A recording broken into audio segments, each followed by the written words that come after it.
আর মাত্র কয়েক ঘন্টা পর বহুল কাঙ্ক্ষিত ত্রয়োদশ জাতীয় সংসদ নির্বাচন শুরু হতে যাচ্ছে। সকাল 7:30 থেকে বিকেল 4:30 পর্যন্ত বিরামহীনভাবে চলবে ভোট গ্রহণ।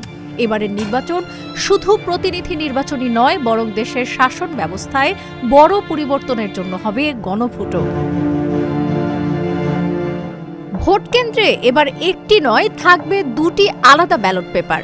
একটি সাদা ব্যালট যা এলাকার সংসদ সদস্য নির্বাচনের জন্য, অন্যটি হচ্ছে গোলাপি ব্যালট যা জুলাই সনদ বা সংবিধান সংস্কার নিয়ে দেওয়া হবে গণভোট।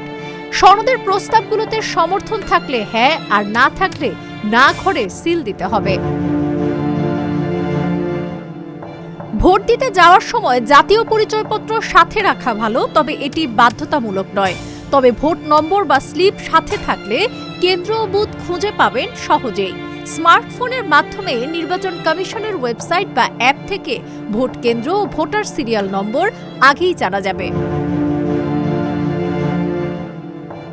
সিল দেওয়ার সময় খেয়াল রাখতে হবে যেন তা নির্দিষ্ট ঘরের বাইরে না যায়।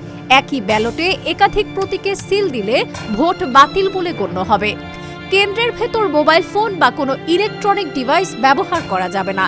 এবারের নির্বাচনে প্রথমবারের মতো পোস্টাল ব্যালট এবং প্রযুক্তিগত তদারকি থাকছে। একটি ভোট আগামী 5 বছরের বাংলাদেশের ভবিষ্যৎ নির্ধারণ করবে।